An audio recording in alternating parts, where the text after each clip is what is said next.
Welcome. In this week, we are looking at relational data models a little more deeply.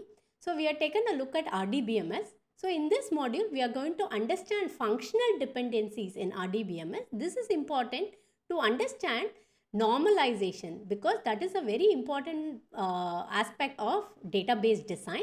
So, we look at normalization, the different normal forms and steps for normalization of a table with an example. And then we'll also look at denormalization and we'll compare both of this at the end of this module. So let's get started.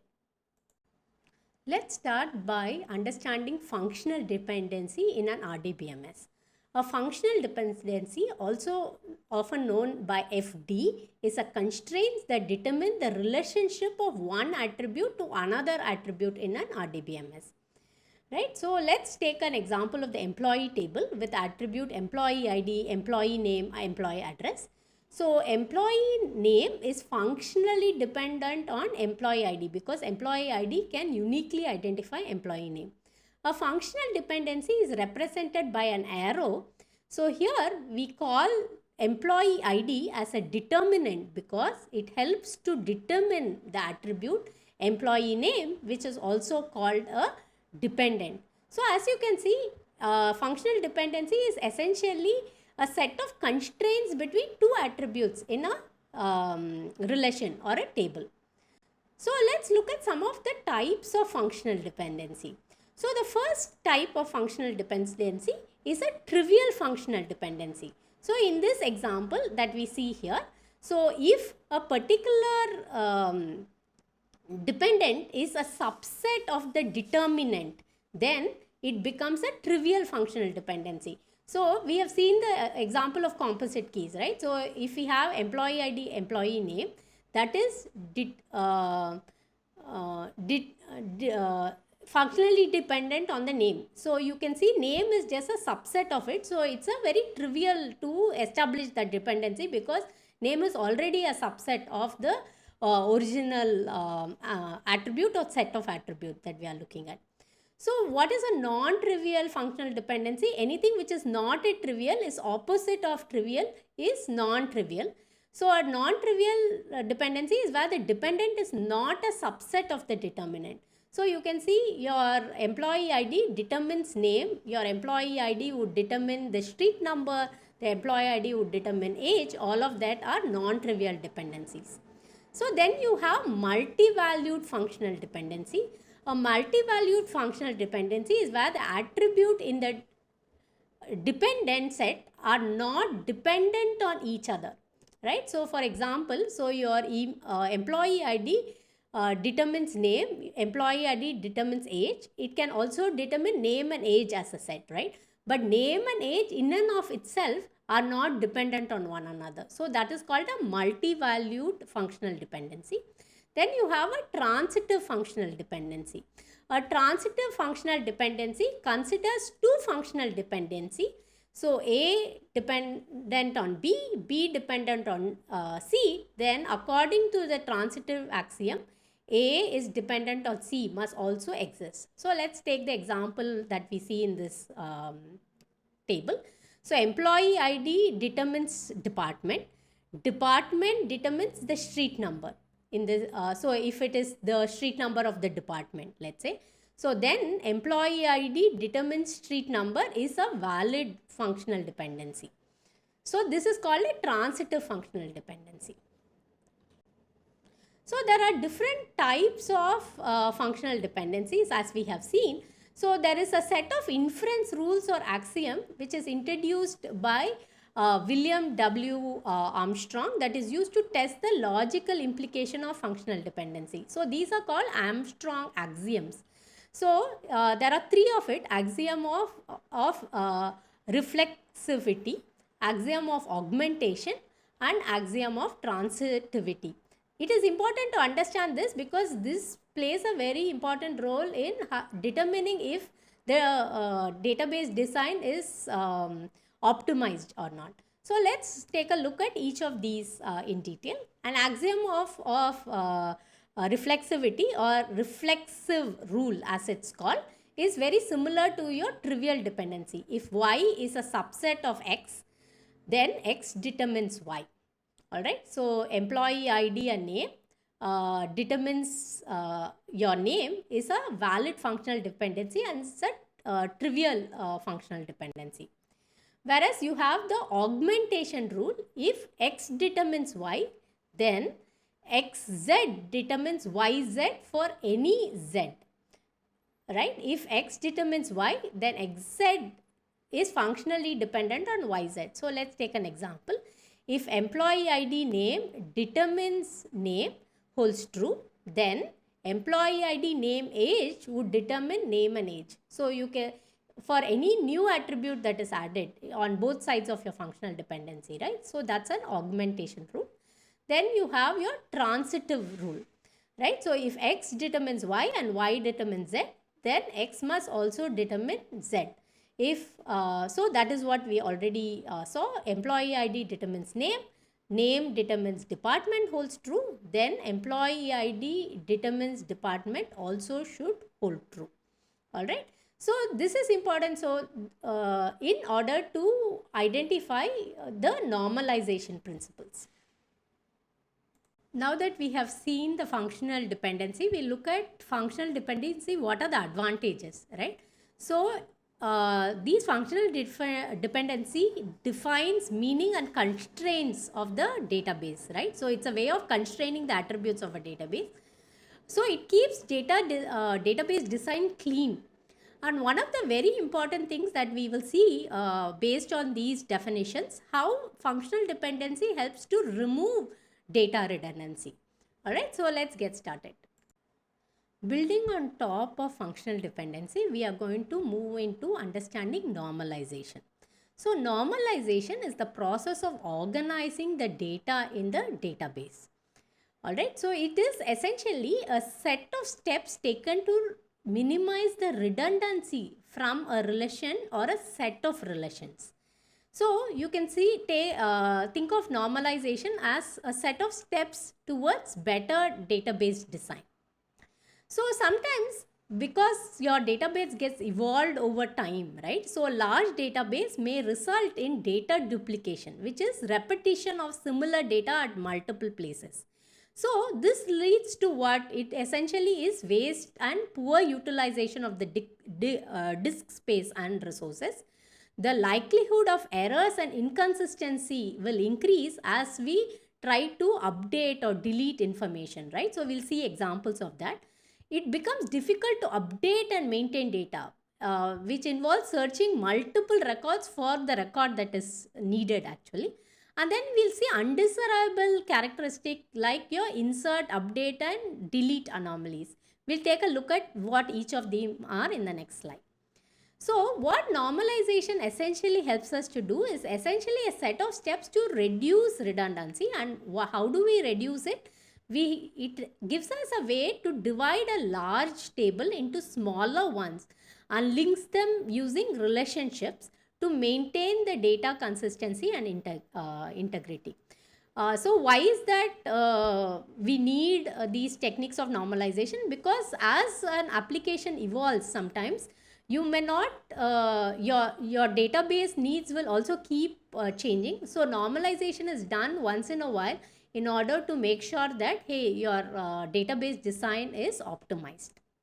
Now let's take a look at some of the database anomalies that we talked about in the previous slide. So anomalies are problems that occur in poorly managed unnormalized database where all data tends to get stored in a single table. Why does this happen? Sometimes what happens is as the data needs of an application increases, sometimes you tend to have some data getting columns getting added to a single table. So it becomes a large table, right? So let's take the example. There are three common types of these anomalies. So we'll take the example of this single table which contains course number, tutor, room size and the limit for a particular room, right? So in this case, you see a lot of entities are getting stored in a particular table. So in case if you want to insert a new room, for example, there was a new room that was constructed, A120, right? So you will then need also the course number and the tutor name for that room, else you are going to have null information in those rows, right, in this single table. The second is your delete anomaly. So in the event when there are multiple disparate entities get stored in a single table, so if you are deleting one row, right, it can accidentally help you to delete another entity as well. So if you are trying to delete row 351, right, so it will also delete room C320, right. So then you will see that C320 is not in the database again, right. So and finally you also have update anomalies. So here if you look at let's say your room H940 in this case, in this database, so the room size increases from 400 to 500. Then you see multiple rows needs to be updated, right. So we tend to think that, hey, how is it possible to essentially have all of this information in a single table?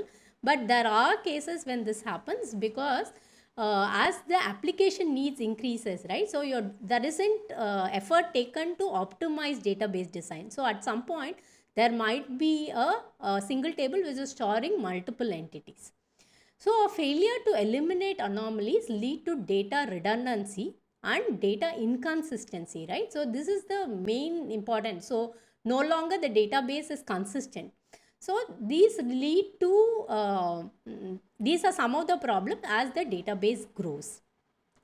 So now let's take a look at, since we have seen normalization, normalization is a set of steps that help us to get to a normalized database. So there are different types of normal forms. Normalization essentially works through a series of stages which are called normal forms. They are called 1NF, 2NF, NF standing for normal forms. Alright, a normal form is used to reduce redundancy from a data table because they are of hierarchical nature. So it's a series of it and one depending on another. That is why they are called by these names of 1NF, 2NF, 3NF, so on. So normal form applied to individual relations, which are essentially the data table. Relation in an RDBMS is your data table. So the relation is said to be in a particular normal form if it satisfies the given constraint. So let's take a look at these constraints and then we will see what are the steps to get a particular data table in a particular normal form. Okay, so let's look at the types of normal form. What are the constraints? So 1NF is a relationship or relation, a data table is in 1NF if it contains an atomic value. So all of the columns should have only a single value and it should of course have the characteristics of the relationship that we have already talked about, that they should have the same data type, etc. A 2NF is a relationship. A relation will be in 2NF if it is 1NF compliant and all non-key attributes are fully functionally dependent on the primary key. So all the other attributes needs to be dependent on the primary key. So we have seen primary key attribute, right? So then there are the non-key attributes. Whereas 3NF, as we have seen, it's a series. So 3NF, a relation, a data table, a relation, right, will be in 3NF if it is in 2NF and no transition dependency exists. So we'll take an example of it. We talked about transitive dependency, right? So when that doesn't exist, then we say data table is in 3NF. Then you have a slightly stricter version of 3NF, which is called the Boy's Code normal form.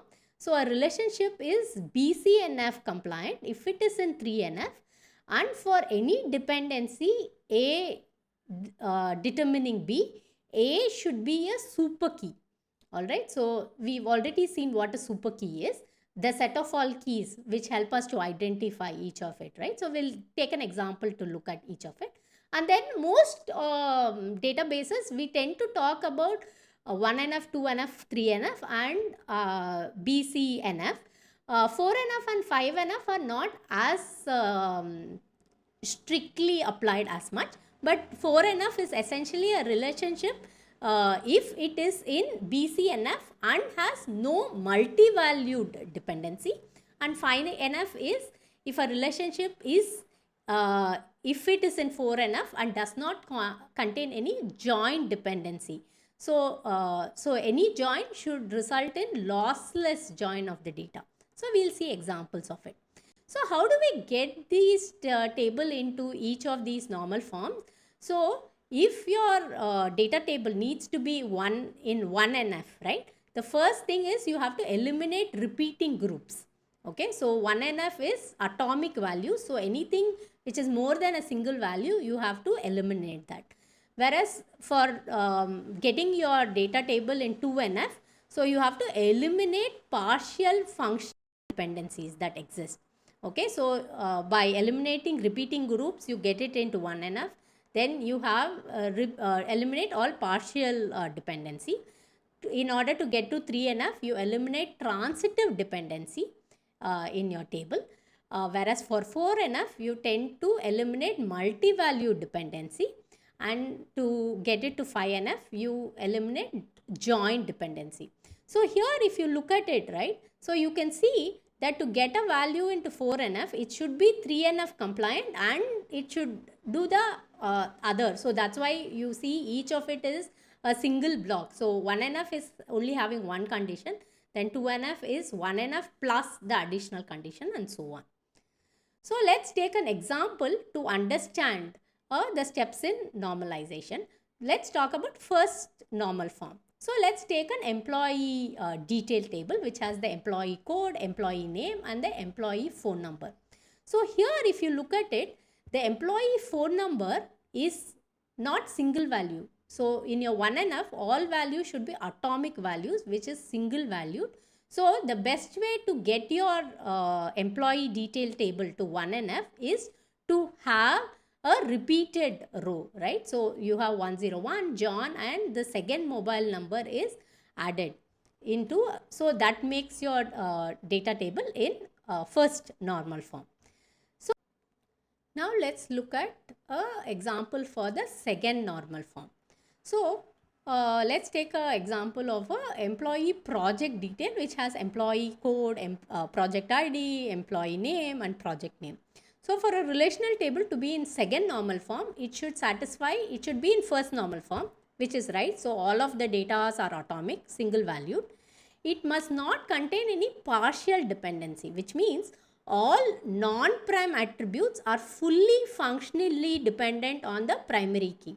So if you look at this table, right, so the primary key is a combination of your employee code and project ID, right? And your project name is not essentially dependent on your employee code and project ID. It's dependent only on the project ID, right? So it essentially violates the rule of the second NF.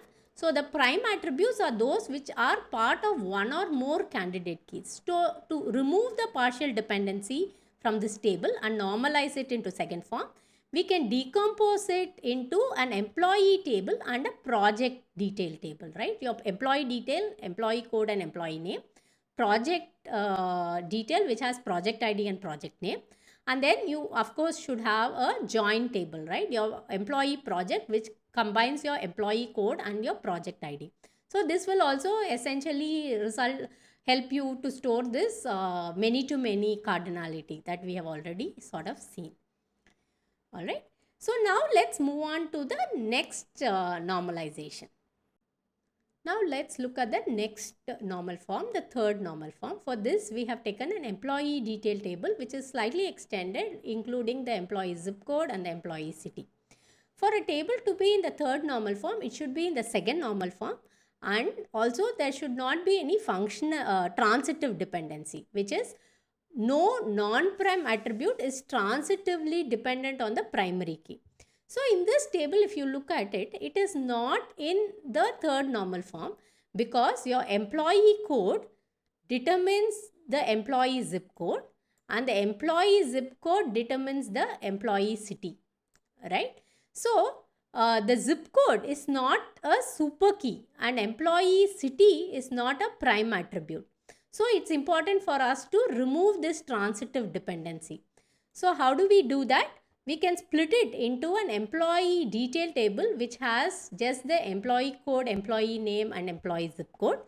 And you have an employee location table which has the employee zip code and the employee city. That way the transitive property of all the non-prime attributes are eliminated for it to be compliant to the third normal form.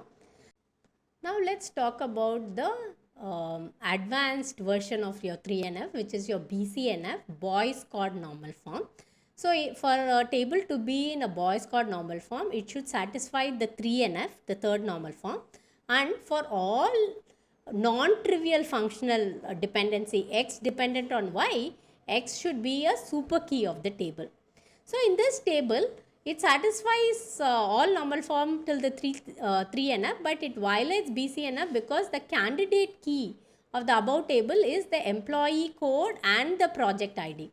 So for all non-trivial functional dependency, so if we are saying project leader is determining your project ID, right? So project ID is the prime attribute, but project leader is a non-prime attribute. So then your determinant is not a super key, right? So your BCNF normal form is violated. So how do we correct this? The best way is to split your table again into your employee project table, which has your employee code and your project ID, and then your project lead, which has your project ID and project leader. Alright, so we have sort of taken a step-by-step look at each of the normal forms. The 4 and 5 are a little more advanced. So in the spirit of the time, we will keep it to the third normal form and the BCNF. So now let's look at some of the advantages and disadvantages of normalization. So quickly recapping, normalization is the process of dividing a large table into smaller tables in order to minimize data redundancy, right? And to ensure that none of the database anomalies are it's completely eliminated. So some of the advantages of normalization, it helps to minimize data redundancy, right? So overall better database organization. So data consistency within the database, right? So because of splitting it, so now you can see that none of the database anomalies of insert, update or delete anomalies that we talked about would be relevant in these normal forms. Much more flexible database design, right? So we are sort of making this single table into smaller tables so that they are corresponding to certain specific entities as well. So it enforces the concept of relational integrity. But what are some of the disadvantages of normalization, right? Normalization, one cannot start building the database knowing all of the user needs. So this is what I said, right? Why would we get a table into that form? So sometimes you have to realize that's where the application and the data model, right? So as the application evolves, there isn't a lot of time to take care of making your database more efficient. So we start building databases knowing very minimal of the user needs, and then your application sort of keeps going up. So in order to make your some of your features out, we have to add on these factors into your table, right? So you cannot know the best way to deal with your data because the needs are evolving. The performance degrades when normalizing the relationship to higher normal forms, 4NF or 5NF. We'll talk about this when we talk about denormalizing, right? So whenever, in what way the performance is degrading, we'll take a deeper look. So that's why we normally talk only about the first, second, third normal form and the BCNF, but not really about the more advanced form because it has a problem, it impacts the performance of the database. So it's very time consuming and difficult to normalize relations of your higher degree, your 4NF and 5NF. careless decomposition may lead to bad database design, leading to serious problem, right?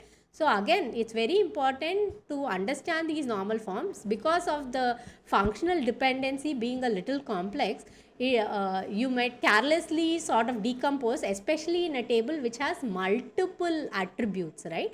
So that might result in bad database design. So just because you are organizing a table into a smaller table, that is not essentially normalization. So normalization has to go through these series of normal forms, right? So now let's take a shift from normalization to understand a little bit about denormalization. So what is denormalization? So denormalization is also a database optimization technique in which we add some redundant data to one or more tables. So why is that? We just talked about minimizing data redundancy, and now we are talking about adding redundant data, right? This can help in avoiding costly joins in a relational table, right? It is an optimization technique that is applied after normalization, right? So normalization sort of you splitting each of these entity, but then in some cases you might have to do a lot of joins to get to the information that you need, right? So that is also going to cause a performance is going to have an effect on the performance of your database. So taking a normalized schema and making it non-normalized is called denormalization. So when we say non-normalized, we mean it's not following the normal form, right? And designer use this to tune the performance of system to support time critical operations, right? So we'll see some examples of this. So what is the role of denormalization? So denormalization should not be thought of, hey, it doesn't mean reverse normalization or not to normalize. So denormalization tends to happen after you have done normalization, all right? And then you look at, hey, what are the more prominent operations which we are still not able to cater within the time constraint, right? And then we do denormalization. In a normalized database, data is stored in separate logical table as an attempt to minimize redundancy, right?